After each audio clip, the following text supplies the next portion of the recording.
Today I'm going to be talking about behaviourists and behaviour consultants. Currently there's little regulation about who can call themselves a behaviourist. This can make it really difficult for people that are having problems with their horses to find an appropriately qualified professional to help them. There are many equine trainers and riding instructors that offer behavioural help. However, these people, though they might have a vast amount of practical experience, have typically not met the educational standards in order to qualify as a behaviourist. The way you can find suitably trained behaviourists is by going onto the Animal Behaviour and Training Council website and looking at their list of practitioners. Most people in the general equestrian community have probably never heard of the ABTC.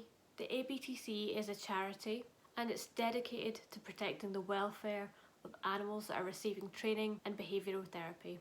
The ABTC believes that it's not right to cause an animal pain in order to give it behavioural training, particularly when more humane methods exist and they have better long-term results.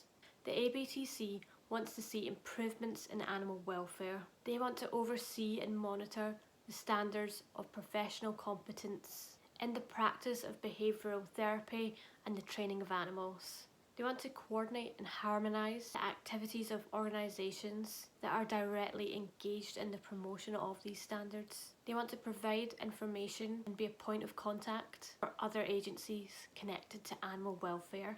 They want to increase the awareness and understanding of the pet-owning public, particularly with regard to ethical and humane approaches to animal behaviour training and modification. And finally, they want to continue to improve our understanding of human-animal interaction, animal behaviour and psychological welfare. All ABTC practitioners must be science-led and they must use compassionate, non-punitive methods. Practitioners must not create training programs based on positive punishment or on the eradication of anxiety and fear. Their practitioner directory lists the name of the practitioner, the locations in which they work and the species with which they are qualified. Everyone on this register has been rigorously assessed by another practitioner or assessor organisation. I am on the ABTC register as an accredited animal behaviourist and I have been assessed by the International Association of Animal Behaviour Consultants. Through them I am a certified horse behaviour consultant. Another example of a practitioner organisation is the Fellowship of Animal Behaviour Clinicians. Members of FABC are clinical animal behaviourists, either certified or accredited, as well as specialists in veterinary behavioural medicine. There's also the Association of Pet Behaviour Consultants, and this organisation is made up of a collection of clinical animal behaviourists specialising in work with companion animals. There are several different practitioner organisations, but these are just a few of the main ones. People that become accredited as a behaviourist or a behaviour consultant through these organisations have demonstrated that they have worked on enough cases, that they have a wealth of practical experience and skills, and that they have relevant educational backing. Most will have degrees in psychology or animal welfare or animal behaviour, perhaps even zoology or veterinary medicine. And everyone is dedicated to continuing that education even after they've completed their degrees. Once we become accredited with one of these organisations, we are required to demonstrate that we are continuing our education by attending lectures and events and conferences and courses. Therefore, all of these practitioners should be up to date with the current research and trends within equestrian science. We all work under veterinary referral. This means that we never treat or diagnose an animal. We work hand in hand with the vet every step of the way. We like our clients' animals to be signed off by a vet, and we always feed back our findings to the vet so that they can keep it on file. We don't just come out and tell you how to train your animal. We'll typically do a full consultation in which we review all of the factors that might influence your animal's behaviour. This might include making recommendations for their management, such as adding enrichment or increasing turnout.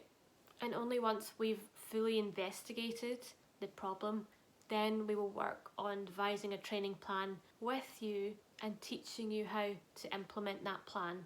We work closely with our clients to make sure that the plans we create are tailored specifically for them and that it is going to work for them.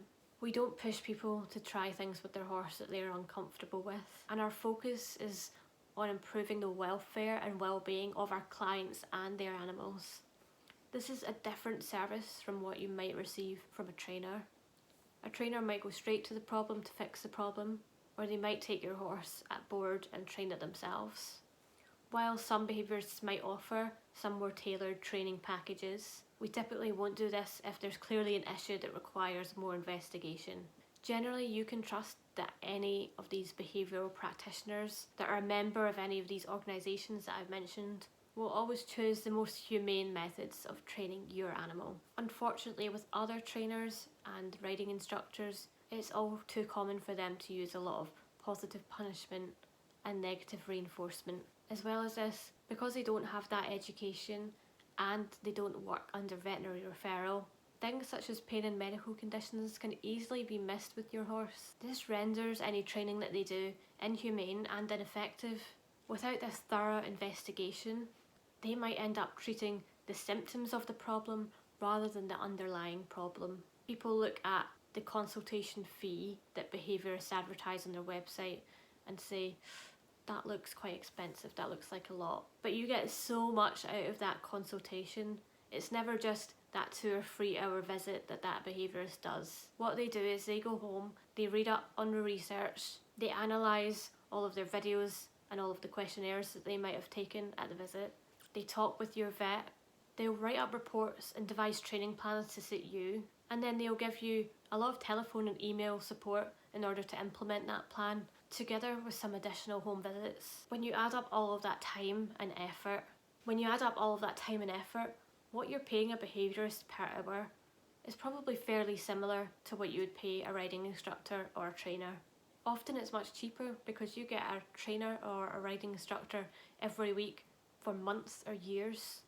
If you send your horse away to be trained at someone else's premises, that's going to end up costing you hundreds or thousands. Think of getting a behaviourist along the similar lines of getting a vet. You want to correctly diagnose and treat the problem, and most responsible owners are willing to pay hundreds of pounds for the vet to do this properly. You accept that ignoring medical issues can incur greater costs down the line, as well as damage your relationship with your horse and cause them unnecessary pain and suffering. Getting a behaviourist when you need help can similarly save you from incurring further damages down the line. It's an investment in you and your horse and your relationship together. After all, like the famous saying goes, a stitch in time saves 9. A consultation from a behaviourist can be that stitch that saves you. So if you have any problems with your animals, please consider hiring an accredited or certified animal behaviourist to help you. We are a friendly and supportive bunch of people that are really passionate about doing the best for you and your horse. I appreciate it's quite a complicated topic with all of these different organisations, so I'll leave some links to some of their websites in the description. If you have any questions about this topic, please leave them in the comments and I'll get back to you. And if you live in the southwest of England and you would like some training or a consultation with your horse with me, please give me an email at info@cmequine.co.uk. And as a final little disclaimer, I don't mean to put trainers and riding instructors down.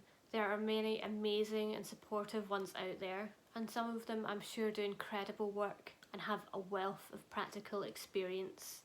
However, there's just as many bad ones out there that can get you in a lot of trouble by giving you the wrong advice. I'd hate to see something terrible happen just because someone lied about their credentials or their experience. It makes me sad when people want to do the best for their horse and they put their trust in the wrong people. And so whether you choose to hire an instructor or a trainer or a behaviourist, I implore everyone to do thorough research on that person and their skills and experience. I'll leave the video there before I go off on another tangent.